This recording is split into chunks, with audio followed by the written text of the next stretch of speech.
Hello once again, my friends, and welcome back to Movie Deputy Reviews, where we are interrogating Strangers Pray at Night. Now, I don't know if the poster just left it off. It's supposed to be The Strangers Pray at Night because it's based on The Strangers. I'm not sure. We see the three people in the masks that we know from the first movie. If you've never seen the first movie, this one does have enough that it stands by itself, even if you're not familiar with the first one. The first one was loosely based on a true story. This one is just based on the whole thing of the random violence thing, that the random acts of violence and murders that just happen randomly every year. And the numbers are staggering. I mean, if you want to look it up, there's some information at the beginning of these movies that kind of touches on that a little bit. And if you're on our YouTube channel, you're probably thinking, what in the world are you talking about? Because the posters, I think it's in French. But I've touched on this a little bit before, and I don't expect everybody to remember, but I picked the poster that visually looks the best, and I take that, and then I'll turn that into like the square podcast image, which I will just go ahead and share that with you here real quick. That was the poster. I just shrunk it down into a square. That's really all I did on that one. But that is why this one was the most visually appealing for The Strangers Pray at Night. Now, there are clues in this one that if you are familiar with the new one, Chapter 1, 2, and now the new one that just came out, Chapter 3, there are clues in this one that hint there's a connection between this one and the new ones. Now, mind you, the new ones are a reboot of the original 2008 movie, whereas this one is, like I said, this one technically kind of stands alone on its own, and this one actually has more of a story to it. It's not just two random people out in the middle of nowhere, and then they're just basically targeted because they could be, where this is also kind of like that. But like I said, there's a little bit more of a story development, which I was happy to see. And so, but before we get too much into the story on this one, and if you haven't already figured out, I'm giving this a guilty rating. So in case you're curious on that. And again, there's some strong language in the trailer, just to kind of let you know ahead of time. But let's jump on over and check it out.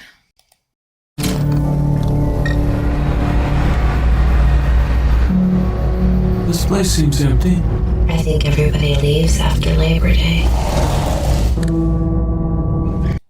Now, what's creepier than coming into just a quiet neighborhood, coming into a quiet trailer park that looks like it's something set in like one of the Freddy or Jason horror movies?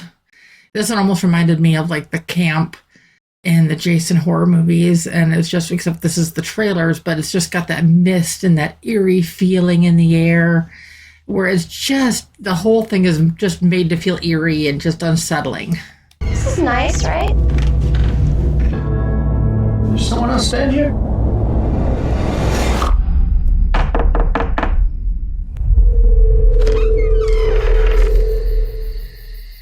Is Tamara home? I think you have the wrong trailer. Now, you'll notice I didn't touch on that a whole lot in the last review. There is some connection to the whole, is Tamara home, but we never find out who Tamara is. But there was that in the last movie. Is Tamara home? Is Tamara here? Is Tamara home? And that's kind of the big thing to this, but we don't actually find out who Tamara is, and it's frustrating. I thought we were all alone. What the hell?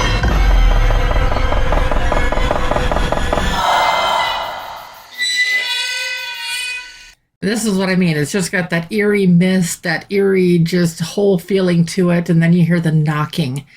And there, you may be wondering, why are they stopping at this trailer park in the middle of nowhere? Well, don't worry, I will get to that, and that is not a spoiler, so you don't ever have to worry about spoilers here. Dad?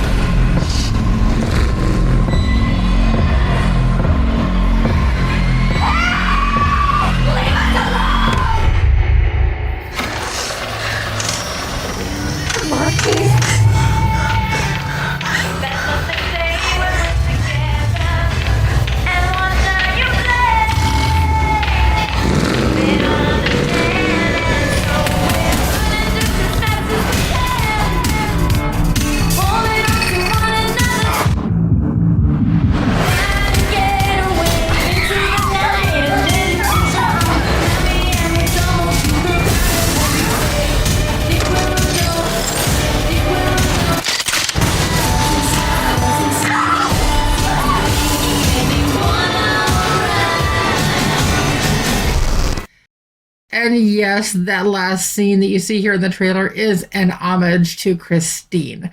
It's an unmistakable image that you can't get away from. And then some of the script it was saying on the screen is that you can run, you can hide, or you can fight like hell. And those are just the words depicted on the trailer itself.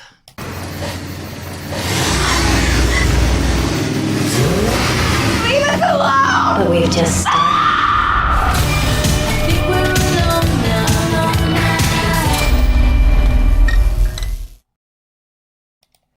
So yeah, that is the trailer for that. And if you notice, I was bebopping a little bit to Tiffany's I Think We're Alone Now.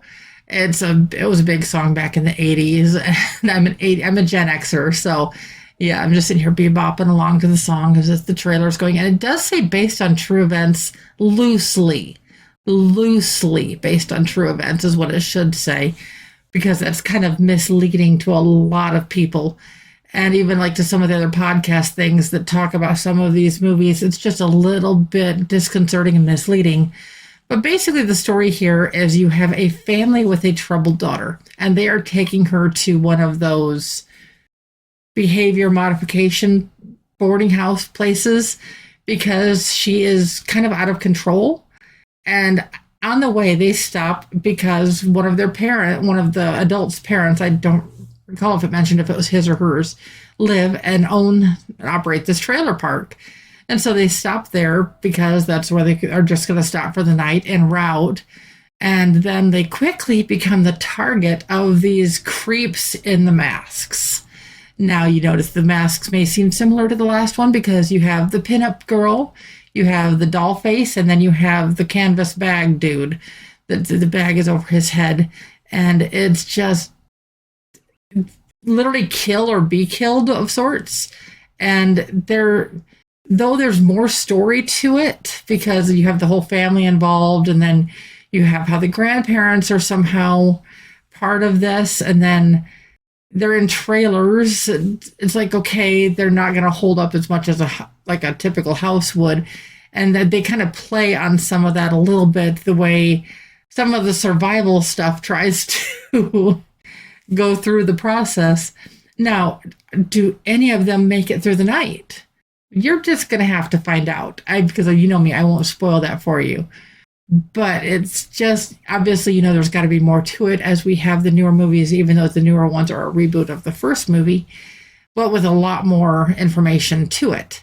So if you're a fan of just the creep factor, eerie factor, where it's the fog and it just kind of creates this whole nuance effect of just the EBGBs, it plays on your fears.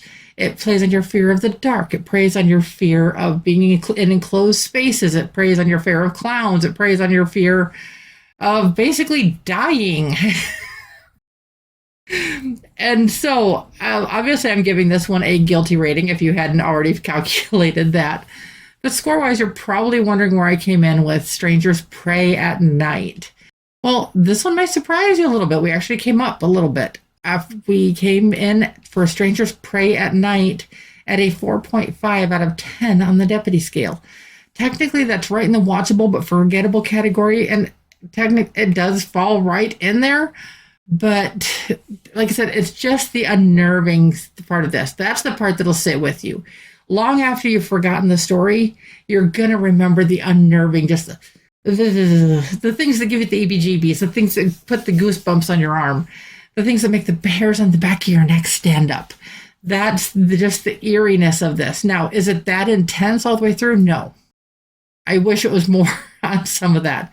But it would have been a lot more if they could. But like I said, the whole thing is to play off of just that feeling and that vibe.